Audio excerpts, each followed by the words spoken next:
Good evening, everyone. I would like to welcome everybody to webinar Building an Empire number 10. Today is March 15th, 2021, and we continue our journey to read, to study, and implement skills according to the book written by Brian Garather, Building an Empire. I would like to ask Helen or Nina or Iris, who is available, please let me know that you see the cover of the book on the screen. Yeah. Okay, thank you. And I have to continue on other very challenging subject for all of us. And I'll show you the picture.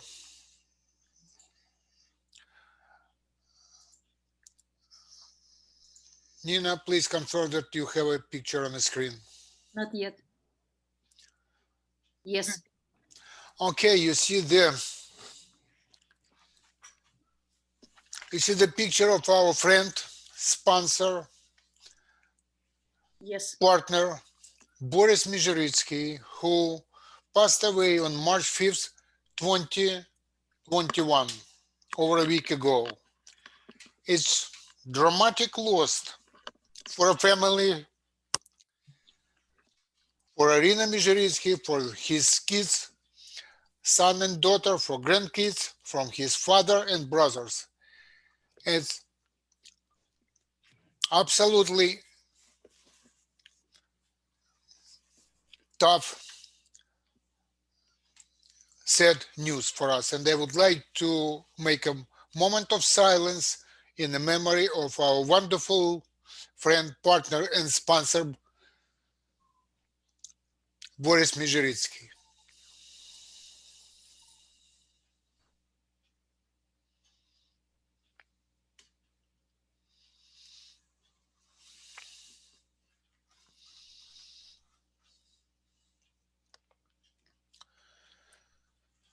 Okay, thank you, everybody. I just would like to make an announcement that we will have a webinar in the memory of Boris Mizhoritsky. This coming up Saturday, 12 p.m. Eastern Time.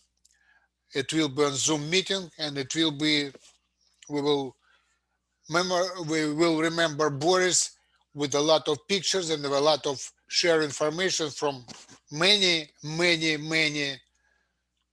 Forever International family, from his team, and not only from his team, from other teams too. So let's move forward and continue to read book Building an Empire. Helen, I see your microphone is unmuted. I hope you're ready, right? Yes, I am. Thank you. And let's read next chapter. Harness the power of the model. Yes, the magic of recruiting and exponential growth. As you see in this chart, we compare what the next 5 years can look like. At your job, you have one person making you money in the first year. But in network marketing, we expect that you can recruit 5 people who will generate override income for you.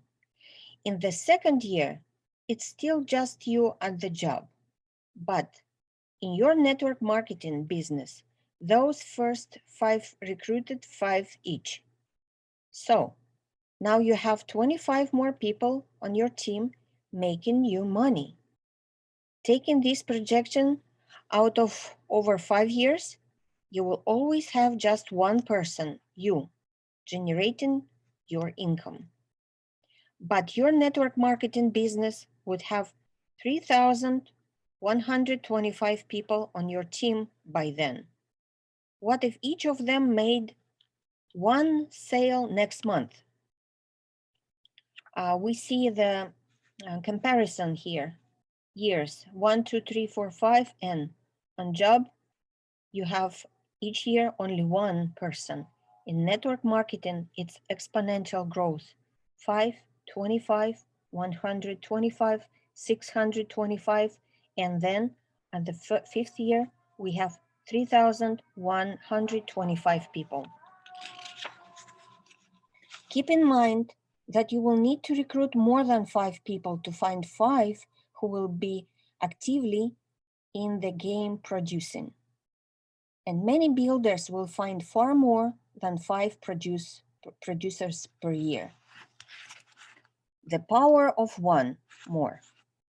Here we have a table with months from 1 to 12. And the second column is everyone recruits per month. Everyone recruits 2 people per month. And on the first month, we see 2 people, like one person brings 1 person, or 2 people. And then in the second column, we have 3.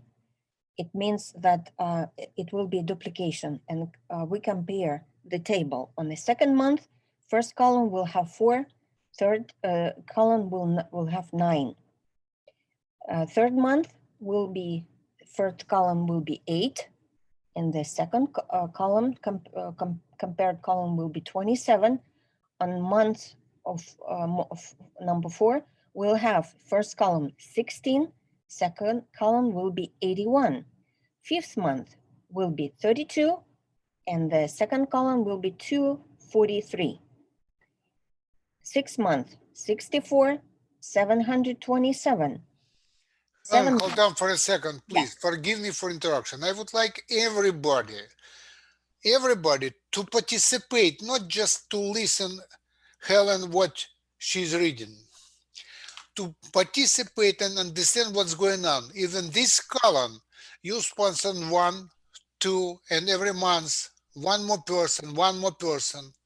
It will be 12 people at the end of month number 12. Here, if you sponsor 2 people and help these 2 people to sponsor 2 more, so it will be duplication. Helen mentioned, but I would like to emphasize because it's crucial for us to understand how does it work. It's a duplication, power of duplication. I remember a while ago when Double Diamond manager Catherine Boyry from Germany, she says, I would award it with the Nobel Prize people who created this model of multi-level marketing business. Because it's amazing what happened right here. And believe me, if you will understand what's going on deeply in your heart, in your brain, if you understand, nobody would be ever would be capable to stop you. Helen, I'm sorry, every time I see this duplication power, it drives me completely nuts. Helen, sorry for interruption. Please go ahead. Because we see on month 8, we see 256, and the second column, actually third column, we'll have 6,561.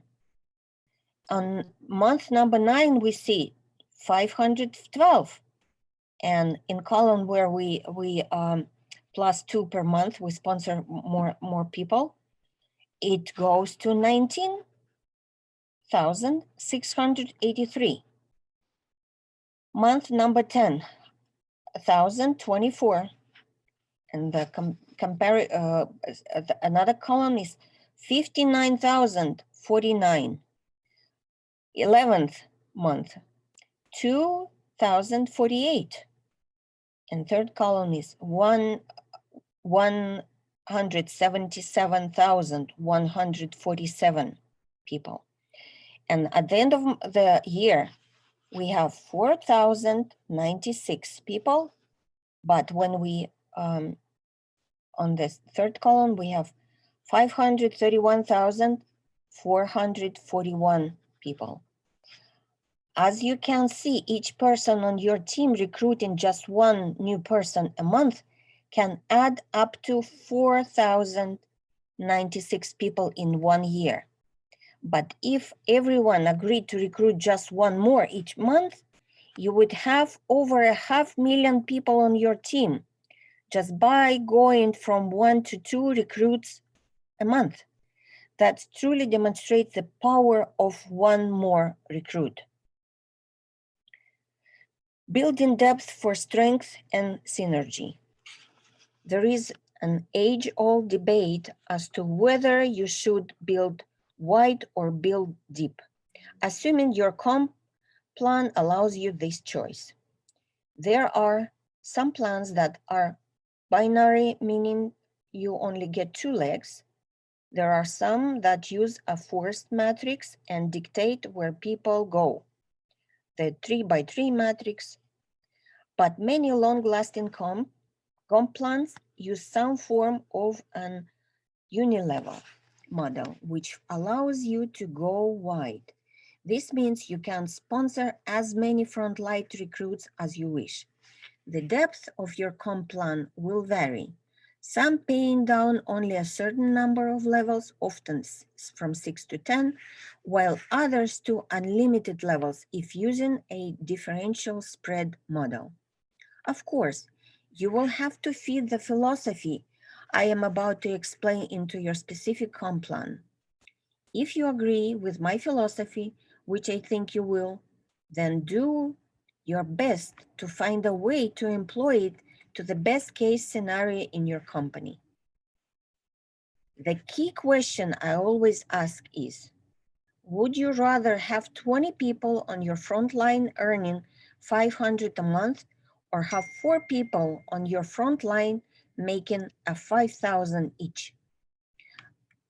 Let's even assume that being 20 wide would put a bigger override per sale into your pocket due to the sales not being buried deep down in those legs.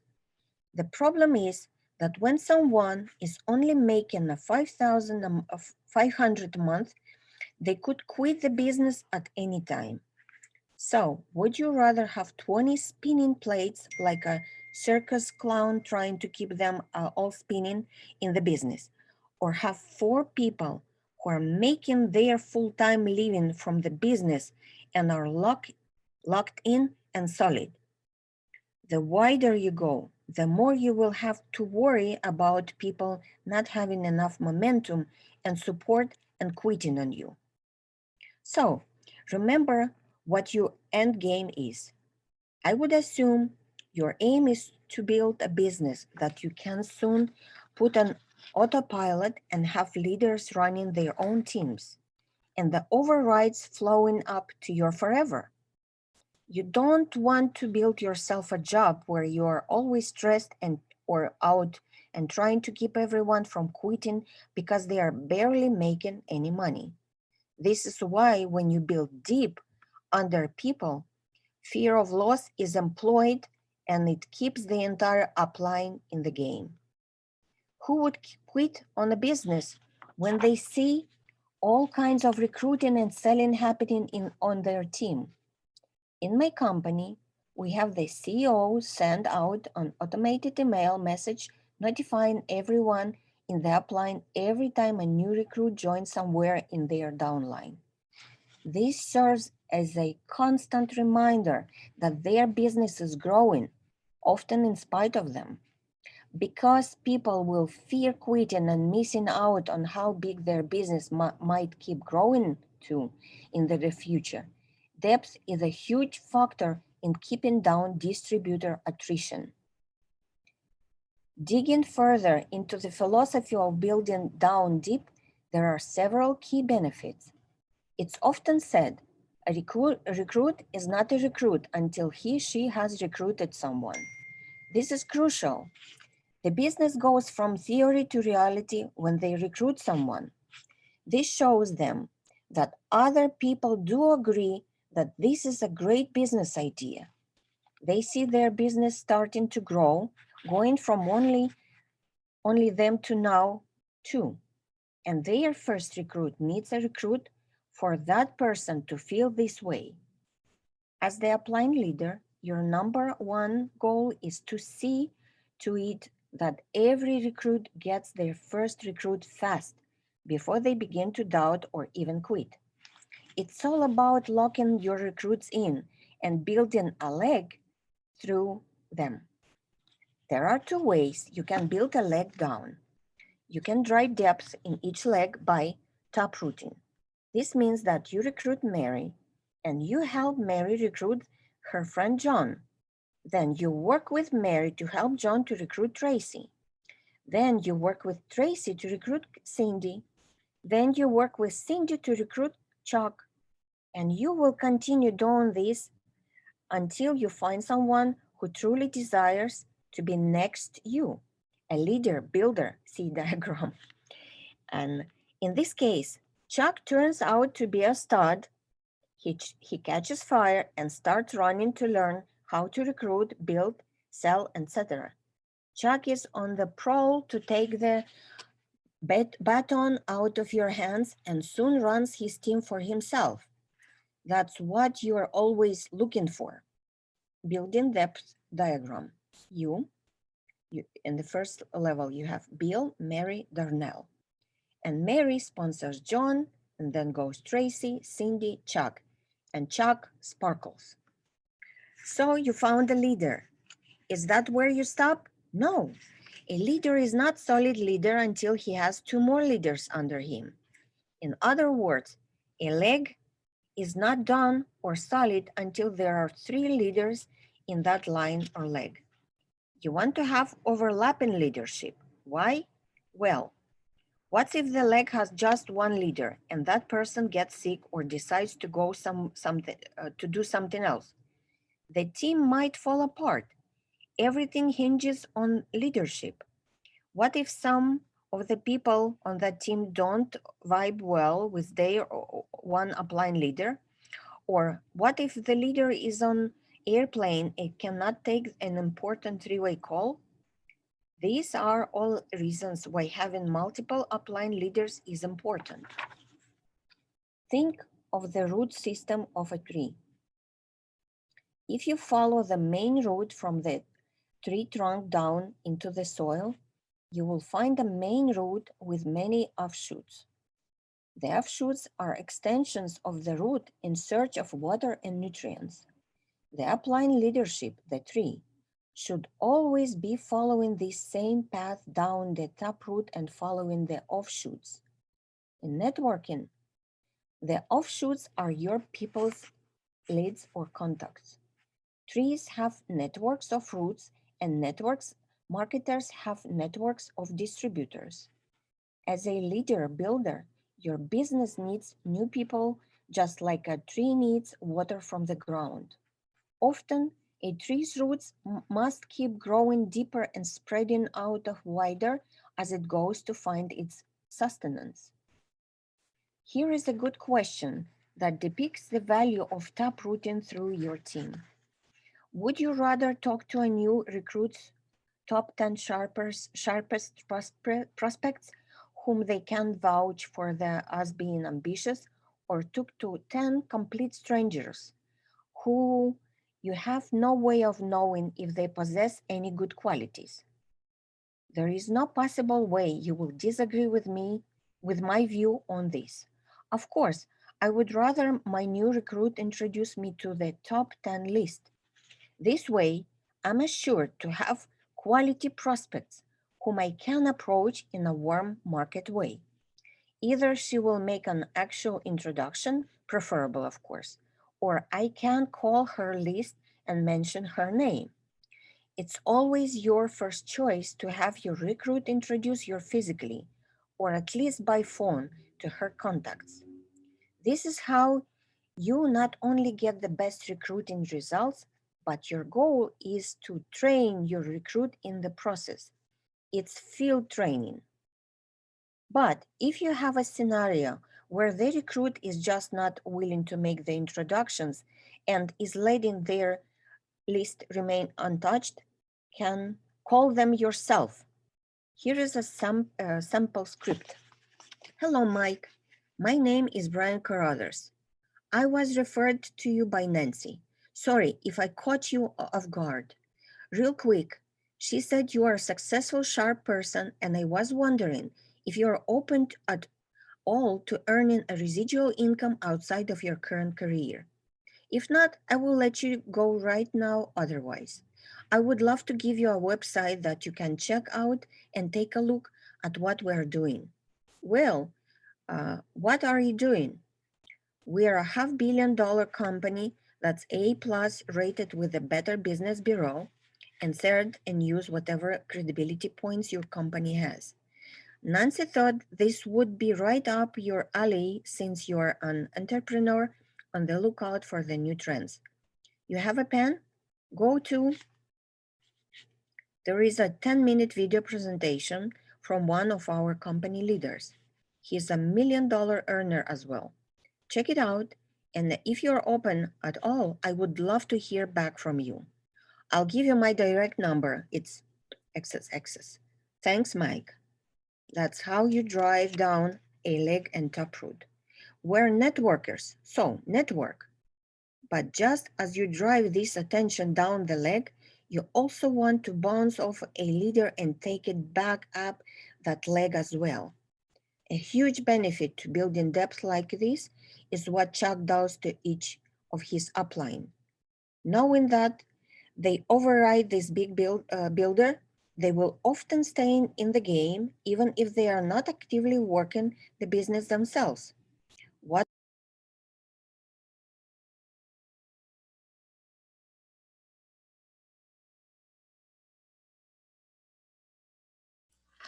Helen, it's my mistake. I'm so sorry. I clicked by accident on your microphone. Please unmute yourself. Okay. I'm sorry about that. Okay.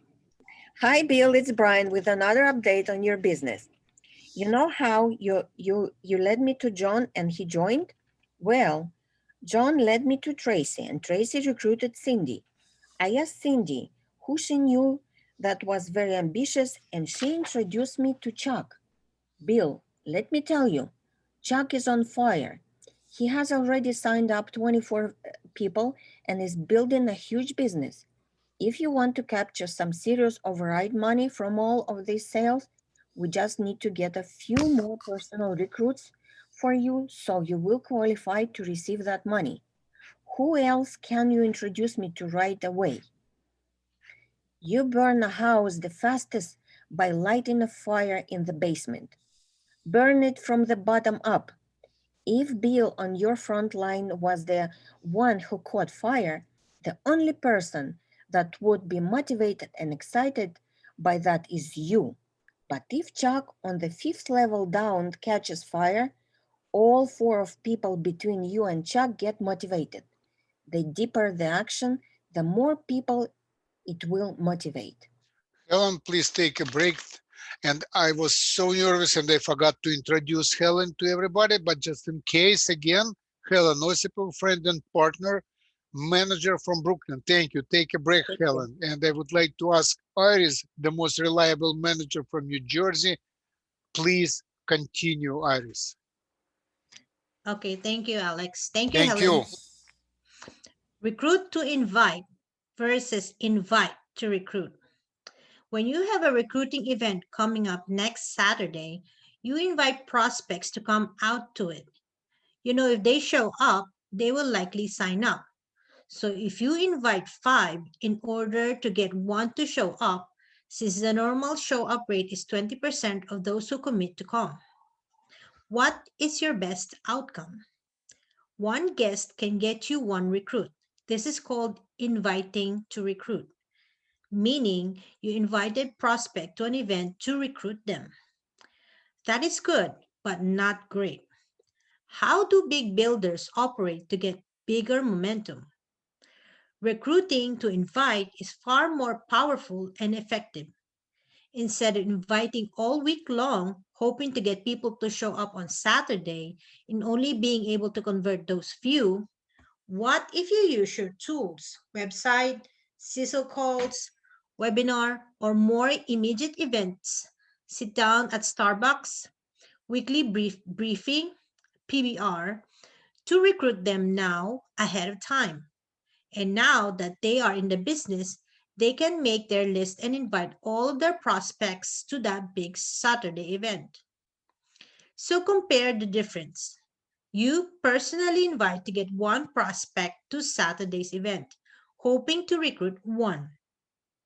Or you invite that person early in the week and help him invite 20 to 30 people from his fresh, untapped list to attend on Saturday.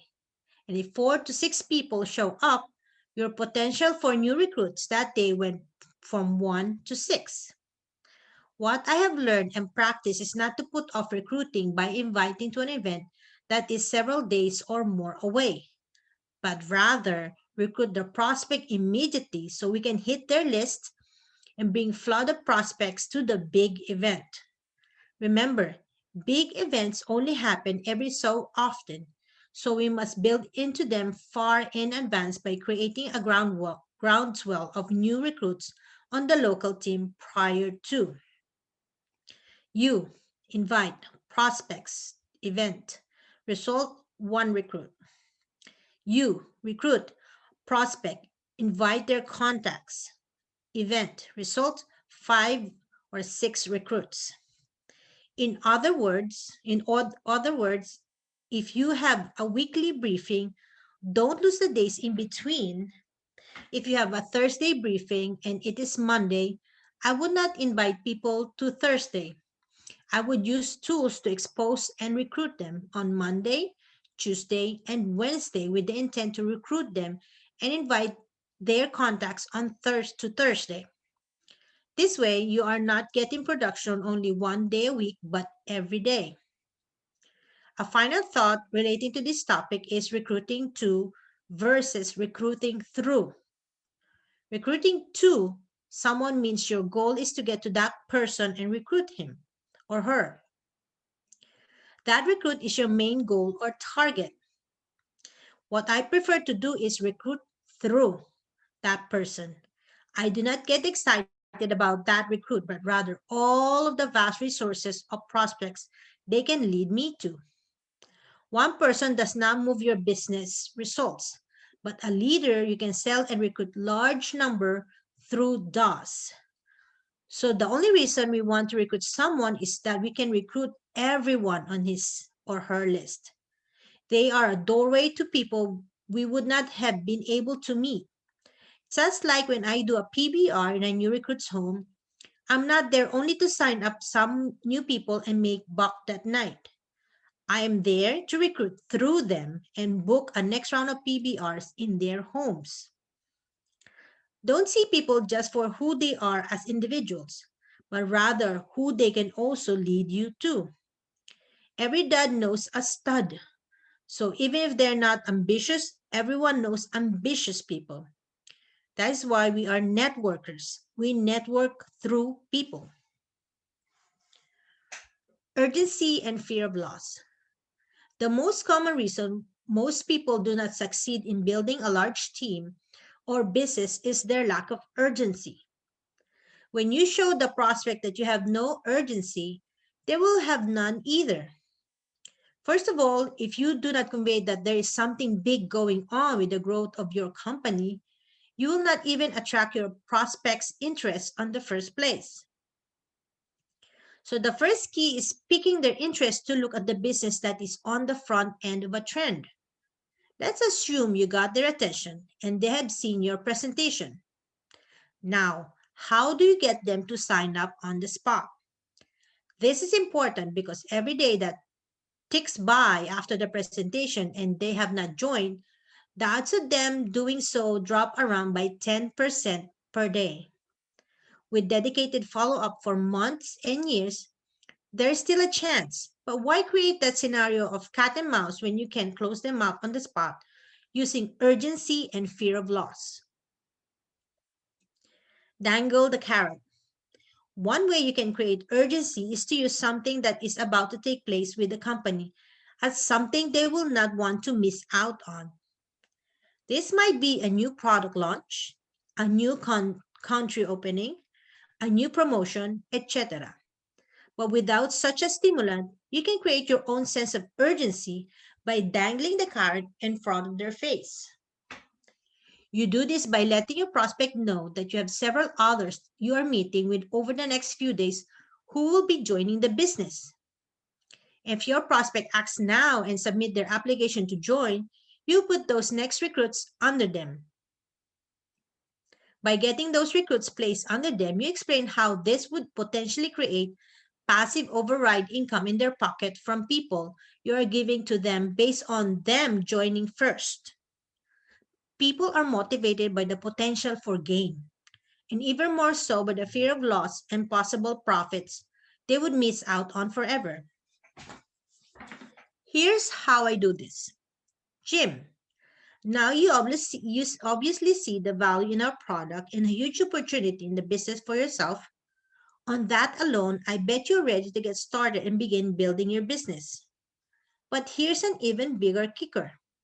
I have several people I'm talking to within this week who are very interested in the business as well, and I expect to also bring them on board. Here's what is going to happen.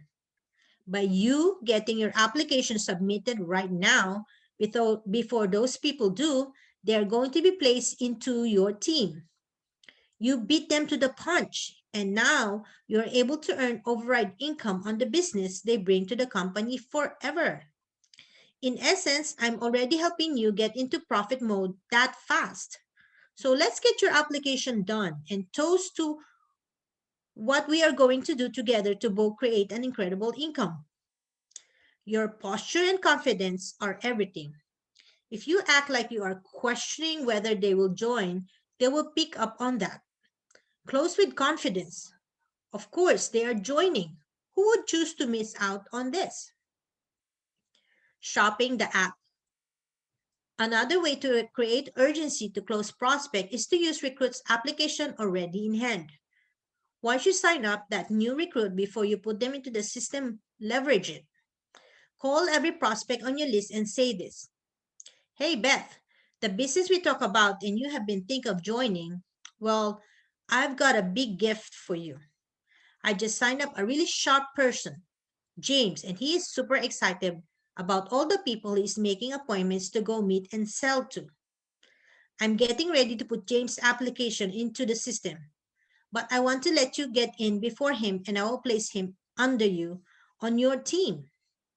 This would mean I would let you earn override income of all the business that he's going to bring in forever. I figure you could use a break of good luck and I want to make your day. Are you by your computer so you can fill out the application so I can put James under you today? The great thing about Shopping James app is that now you get Bet's app. So now you have two apps to shop around to entice more and more prospects to finally get off the fence and join. I have done this often, and one time I recruited 9 people in one day, all stemming from one recruit's app and shopping it over and over. I use James to get Beth. Then I use James and Beth to recruit Susan. Then I use all 3 to recruit Mark. Then I use all 4 to get Kevin, and so on. Excuse me. Then I put them straight down in a line, one under the other. Me, Kevin, Mark, Susan, Beth, James. So in effect, recruiting James really helped me close several prospects. Again, people don't want to miss out on overrides from a team that you can help them build and that you are building anyway. Be sure to get really good at painting the picture and vision for what their team is going to look like a year from now and how the income will flow. Get their head into the game and their application will quickly follow. Get in versus let in. Success in recruiting is a mindset and a philosophy. Many people are out there prospecting every day trying to get people into their business. This projects an air of need.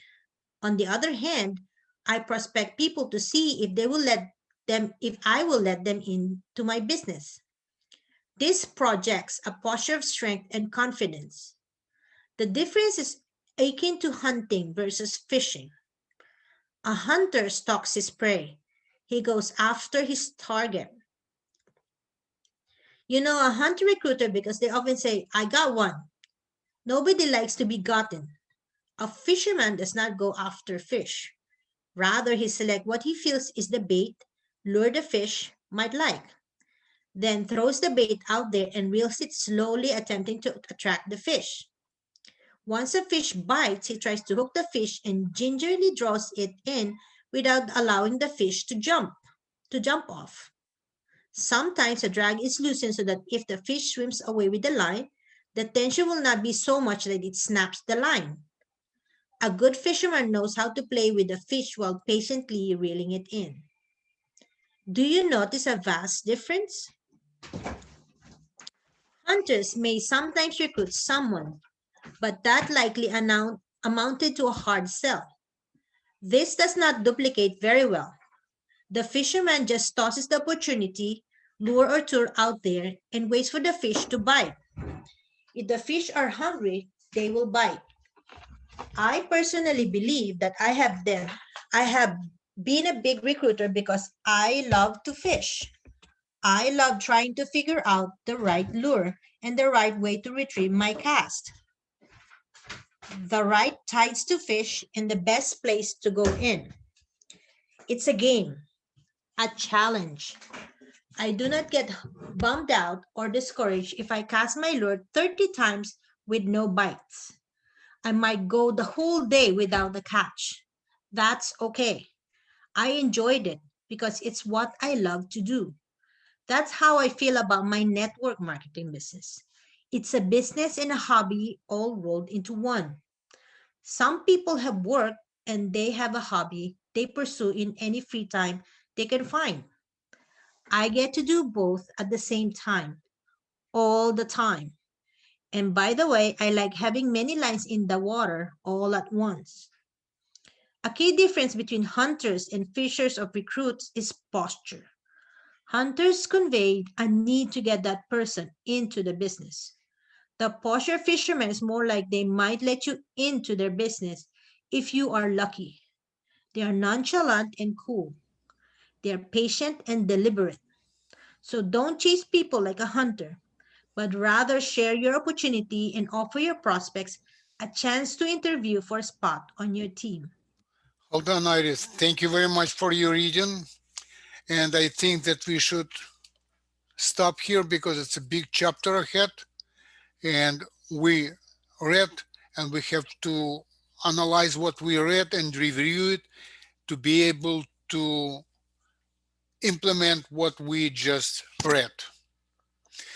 If anybody would like to ask any question or any comments, or would you like to get any discussion on any subject, what we just read or before?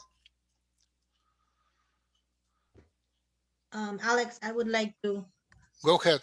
say a little bit.